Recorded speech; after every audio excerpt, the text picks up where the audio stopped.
Special education school teachers play an important role in the education of children who have any of a variety of learning or physical disabilities.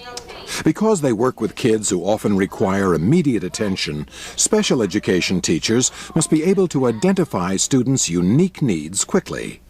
Successful teachers are patient, kind-hearted, and responsible. They must be good communicators and be sensitive to the special individual needs of each student.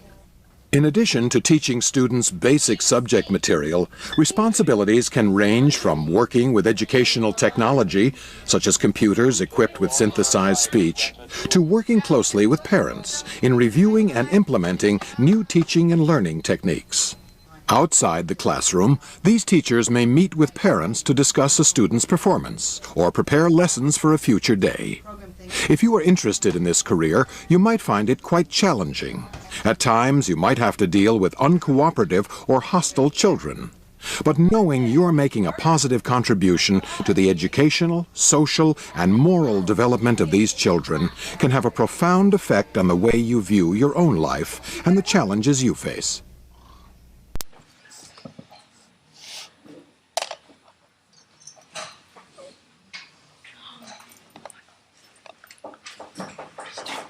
Close the computer, read your book, chapter 9, and then go back and take the test. You knew you were having a test today. Okay, so there's no excuse. I told y'all when you came in to start studying. So, y'all didn't follow instructions, not my problem. It's your problem. I'm sorry. The very first grade of the new 6 weeks is a test. And y'all are sitting there blowing your time and wasting your time. That's not my fault. That's your fault. Yes, ma'am. I'm sorry for coming in here, but it was just like, because I was a little bit angry because it said that it didn't count the bills for the writing part, the typing part, not typing. If you read it, really I told you. Everybody stop talking. You're taking a test.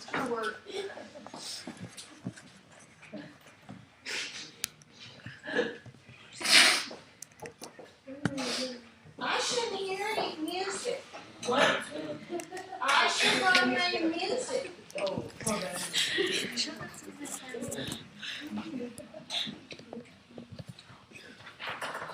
not supposed to be playing on your computer. Oh. You're supposed to be taking the test or turning it off like I told you. Yes, sir. What are you here for? What does the title on the front of that school say? Thank you. Special education. Don't call me special. What would you like me to call you, Jules? Normal? Just don't call me special. In Sewell, New Jersey, a Bank Bridge Regional High School special needs teacher caught on camera by one of his students. Nobody gives a 15-year-old Julio Artuz says nearly every day his teacher bullied him right in front of his classmates. It's horrible. But he says no one believed him, not even his family. So he captured the teacher on his cell phone to show his parents. Don't call me special. All right, what's going to happen? I'm just telling you, don't call me special. I'll say whatever I want to say. You don't like it? Oh, well. I was appalled by what was going on. I don't appreciate my son being called out of school. When I get out of this school, you ain't going to be calling me special now. What are you going to do? You know what, Jules? I would kick your ass here in the con until I'm 80 years old. Don't threaten. What are you going to do? What are you going to do? Going to get shot or a jockey? Like I'm scared. You said when you get out of school, you're going to do something. What are you going to do? No, I didn't. What are you going to do? Get on my face. You didn't say that. You didn't say when you get out of school, you're going to do something? I didn't know. I said when I get out of this school, what you going to say then? What? When I get out of this school. When you get out of this school, I'll be right there. You tell me where you are, and I'll call you anytime. I said when I get out of this school back to this. There ain't going to be a stinking When I said when I get back to this. There ain't going to be nothing you're going to do. There ain't going to be nothing you're going to ever do. How does it make you feel, though, inside? I mean, do you feel bad about yourself, or? It makes me feel like I'm trash. You ain't going to do a thing. So we showed the video to attorney David Arnold, who specializes in representing special needs students. Well, that's truly disappointing. Arnold says the teacher is sending the wrong message to his students. The only thing that this child is learning at this point is that, you know, violent behavior is the answer. I went to the teacher's home for comment. I saw a man walk past the door and heard him talking as though he was on the phone, but no one answered the door. Perry Hairston over at Channel 10. Could you give us a call, please? And no one returned my calls to the home. School officials wouldn't go on camera, but the school did issue this statement. In part, it reads, quote, "This incident is under investigation. The school district takes all bullying allegations seriously." It goes on to read, "The teacher is on paid administrative leave pending the outcome of the investigation." Who cares? Are you special? Nobody, dude. Julio's father says he did meet with the teacher at school. He was trying to tell me that this was a way of him motivating his students. You need to take a little responsibility for yourself, Julio, and start trying to learn yourself, instead of me constantly telling you the answers. But Julio's father says moments later, the teacher gave him a different excuse. Basically, he just said that he was sorry, that he didn't really mean what he said, that he was having a hard time at home with his wife. But Julio's father says there is no excuse for this. What would you like me to call you, Jules? Normal? Just don't call me special. Ari. School officials say the teacher remains on administrative leave pending Board of Education action. Last Tuesday morning, a mother gives final instructions as she slips a small audio recorder in her child's backpack. Okay, put it in your pocket, it's recording. Hey, make sure nobody sees it, and you better not tell anybody either. Here's just some of the excerpts from Noel Smith's third grade class at Sylvan Park Elementary. Mark it wrong, get a brain. I don't know if you can grow one overnight. How hard is that? Impossible. And I think you need to actually read information carefully before you try to answer things. You have a voice, just like right? I need you to check my work, Mom. That's the rule, Mom. I have to pull my card if you don't, Mom. I know y'all are big enough to speak. I think you're really going to bomb the language and reading part tomorrow. And I'm not playing when I say that. Tired of it. I don't sit here and talk and give you ideas for the fun of it. I do it to help kids like you who have no clue what you're doing. We didn't know when to stop listening to the full 3 hours, but we tried to say, okay, well, if it calms down for about 2 or 3 minutes, we'll stop and just think about what we're going to do. But then those 2 or 3 minutes never came. I alerted Metro Schools about the audio recording. I met with 5 officials to play the 3+ hour long tape. About 25 minutes in, Associate Superintendent of Elementary Schools Brenda Steele looked up from her notes and said, "I've heard enough." Noel Smith, a tenured teacher, was told to report to the administration building Monday morning. The employee is on leave during that process, and there are several steps. It can take some time, but the teacher won't return to the classroom during this investigation and during this process. So what drove parents of a third grader to risk putting a tape recorder into their child's backpack? This was the tipping point. She made the statement a couple nights ago, and it just killed me, was, well, maybe I should just die. I mean, she's just a kid. And I'm like, honey, don't say that. That's way too far. That's too much. Just calm down, do your homework, pay attention, things like that. But the aggressive nature that we ended up catching, that I didn't even believe existed, it's really explained everything. We begin with Chris Thomas and a disturbing story out of Henrico. A father says his daughter, who has autism, is being abused at school, and dad claims to have proof. A dad sent his daughter to Pemberton Elementary with a recording device. He claims he now has audio of the 8-year-old being verbally and physically abused by a teacher's aide. And we can confirm the school system is now taking action. Chris has been investigating. He joins us now. And Chris, what happened here? Well, Kurt, Dad said he's placed the recording device in his daughter's book bag, and he says he was shocked when he sat down to listen to it. A warning, this is disturbing to hear.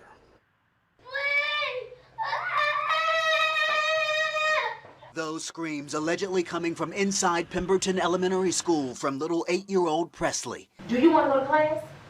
Do you want to go to class? Yeah. Put your hands down. Do you want to go to class? Do you? Ow! Do you want to go to class? She has expressed to us that she is afraid to go back to school. Push her. Send her on her way. Dad sent Presley to school with a small recorder. Yes, this device right here was the device that we sent to school on her backpack. An adult curses at the young child. I'm gonna hit your back. You wanna put your hands up. Exactly. That adult appears to laugh while Presley screams.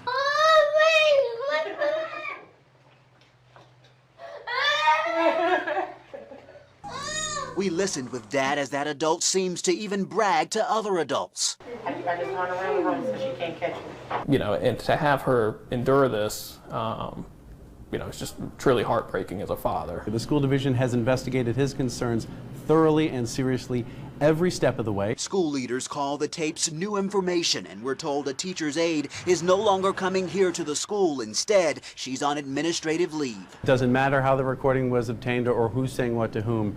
To hear that language apparently addressed to a student, no, that's unprofessional and not acceptable. Dad disappointed it took this small recorder to uncover a major safety concern. She has expressed to us that, you know, she is afraid to go back to school. We trust our child to go to school and to be in a safe environment. And then to hear that, it was just devastating to hear. Now, Presley is okay tonight, but her parents are afraid to take her back to school.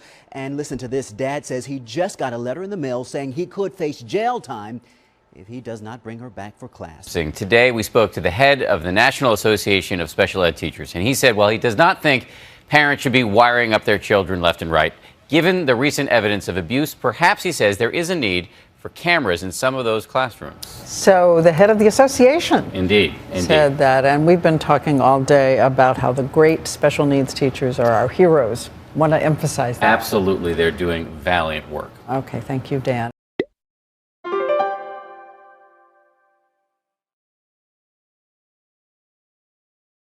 Have you ever had the experience of being the only person in a classroom who had trouble doing something or understanding a certain concept? How would you feel if every day in school you faced the same kind of difficulty, while everyone else seemed to find the work easier than you? What kind of support and teaching would you need to keep trying? The Individuals with Disabilities Education Act, or IDEA, is a law that was passed to help and support students who face this situation every day. The current version of the law was passed in 2004, but it's based on a law that was first created in 1975 known as the Education for All Handicapped Children Act. It revolutionized the education of children with disabilities, which, in 2001, was more than 6 million children. The IDEA requires that public schools provide specialized services to all children with disabilities from birth to age 21 for the purpose of granting equal access to education. A specific part of the law mandates public schools to create an Individualized Education Program, or IEP, for each student who is found to have an eligible disability. An IEP is a document that is drawn up and agreed upon by teachers, parents, specialists, and, if possible, the student.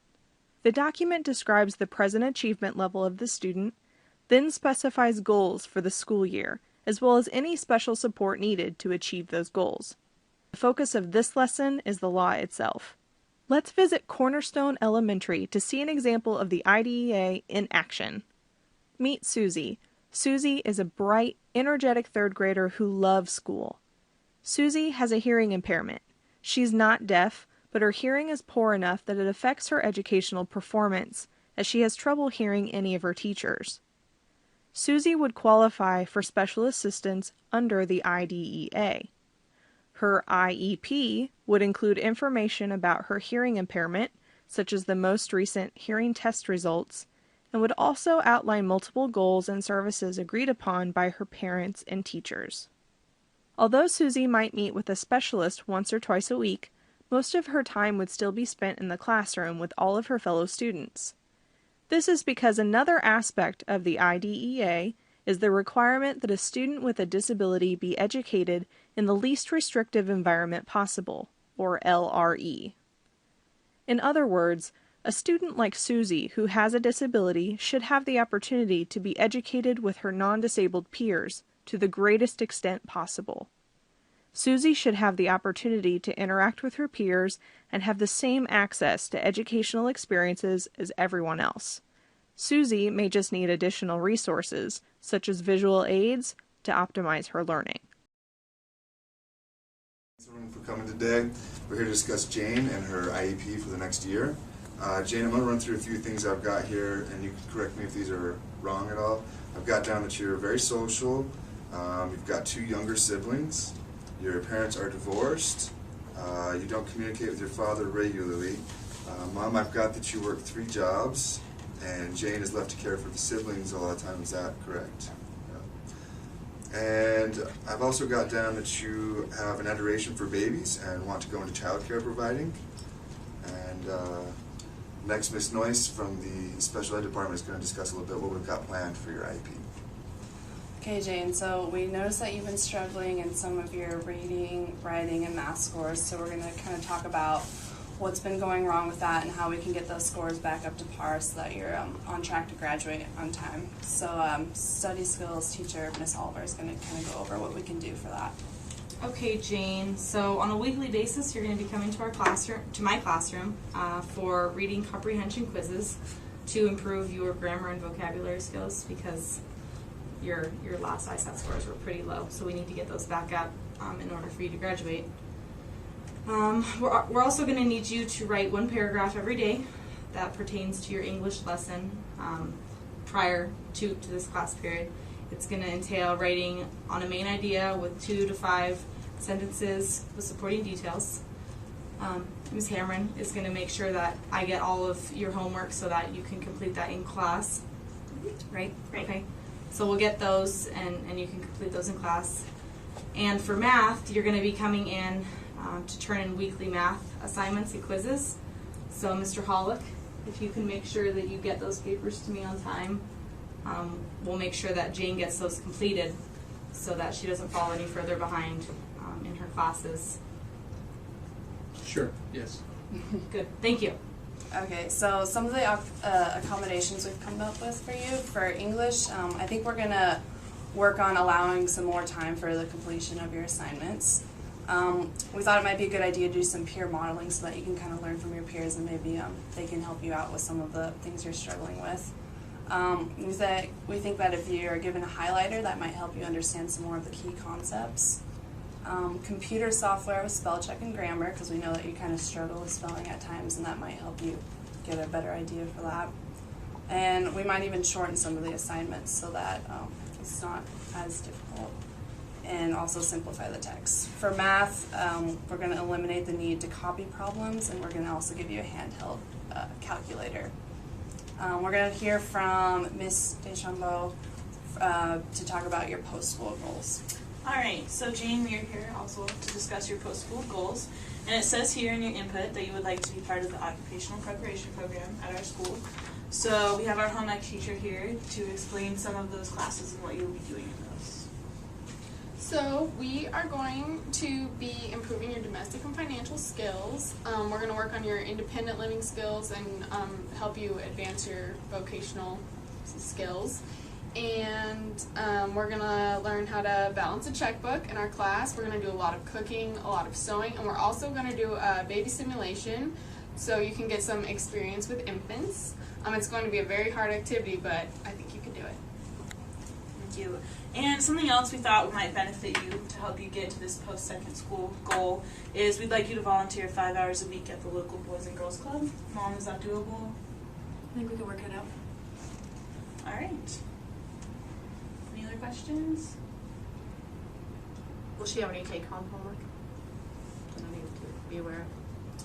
She should be able to complete it all in class. If not, she can work on it the next day. Hopefully she won't get too behind, but she shouldn't have too much homework to do.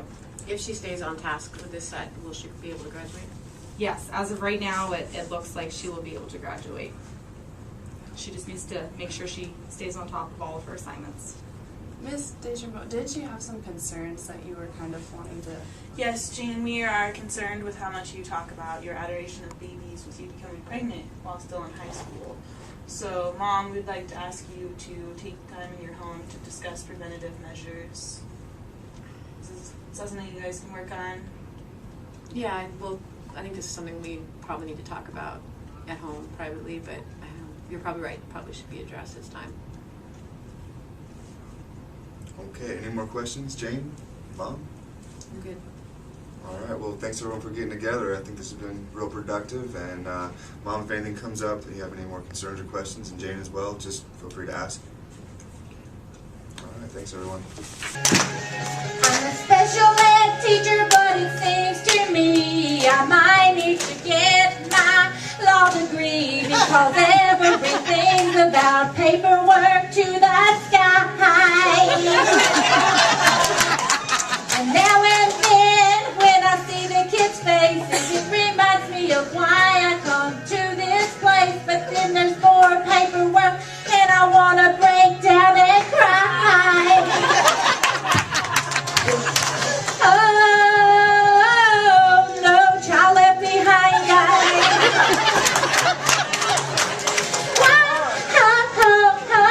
Sweet child of mine.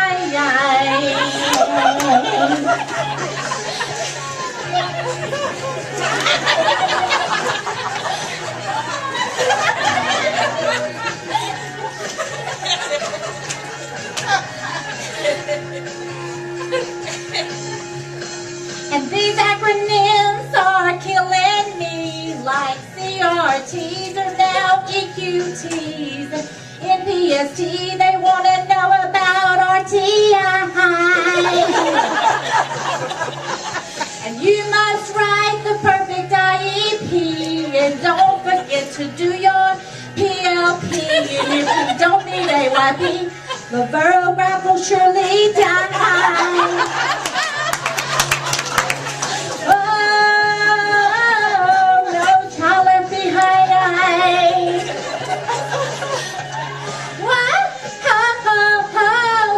Child of my eye.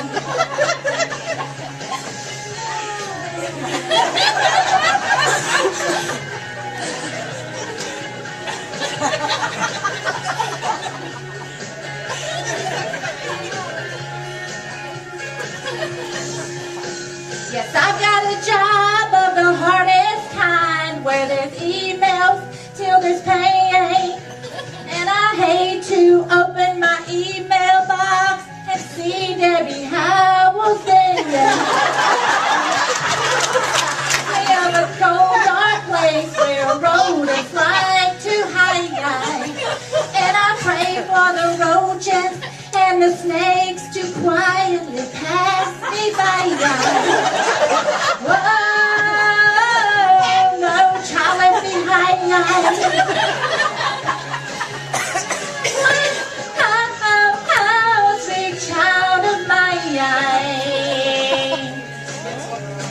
I now is down now. I now is down now. Where did it go? Whoa. I now is down now. I now is down now. Where did my grades go? Where did they go now? Leslie, where are they? Where did they go now? I don't know.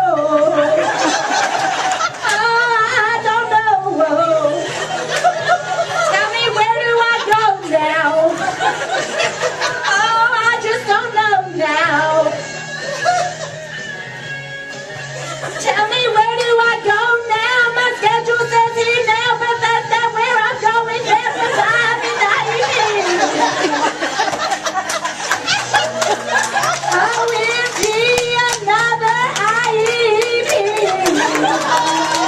Welcome to Timmy's IEP meeting.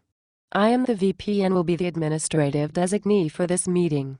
I am Timmy's mom and I just want to get my son the help he needs. He is in the 4th grade and cannot read. You will have a chance to discuss your parental concerns later, so let's get started. We are holding this meeting at your request after trying RTI and having an SST meeting. Let's start with the assessment results for the WISC-4 IQ test. Timmy's full-scale IQ is a 102, but he had some scaled scores and standard scores that were considered low average to borderline. What are you saying? I don't get it. Let's discuss the fact that Timmy cannot read. We will get to that. I am trained and knowledgeable and these results are valid and reliable. But Timmy cannot read. The next assessment was the Woodcock-Johnson 3 achievement test. Timmy's broad reading standard score was a 78. His reading fluency standard score was a 75 and his reading comprehension standard score was a 77. Does this mean Timmy cannot read? We will get to that. Remember, I am trained and knowledgeable and these results are valid and reliable.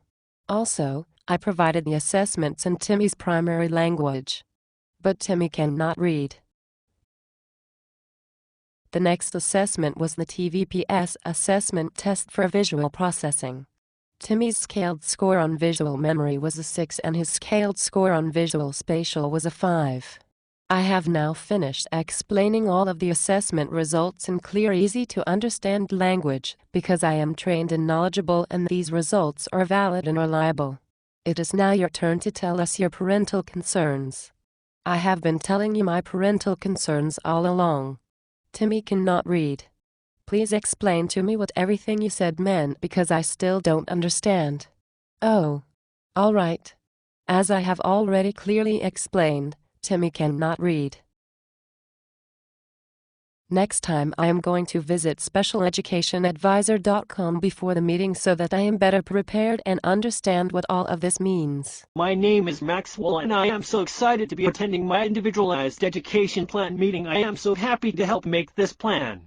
Maxwell, we are happy to have you here, but we have already created a plan for you, so just sit and listen to this good plan we have for you. But what about me and my plan and my ideas? What about all that?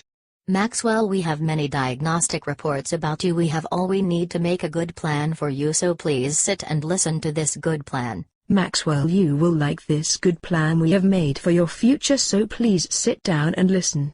But I want to tell you about all the things I want to do someday and tell you my ideas about the help I will need to reach my goals. Maxwell, do you need to leave the room to compose yourself so we can continue this meeting and finalize the paperwork? I am leaving and I don't ever want to come back or follow your stupid plan for me. Hi, my name's Ben Foss, and today we're going to be talking about dyslexia and an individualized education plan, which is an IEP. This is the format that we use in public schools in order to establish special education. I'm joined today by Mayu, who has had an IEP and has been to IEP meetings before. And one of the things that I have found is that oftentimes students who are the subject of the IEP don't get really included in it. Tell me about the first time you went to one of your own IEPs. What was it like? Well, it was in 6th grade, and it was kind of a very negative experience for me, I guess, because being a 6th grader, also the teachers, everything, you're still kind of in that phase. You're like, oh, you're not really sure where you sit in the school, and having teachers' negativity all coming out at the same time in the same place isn't really great. It might have been a better experience if the teachers were more understanding, but what I had felt was very not good after leaving. Not included. Yeah, not included. Okay. Even though I was in the meeting. Well, it turns out the IEP comes from a law. It's called the Individuals with Disabilities Education Act, and in the law they define who is part of an IEP team.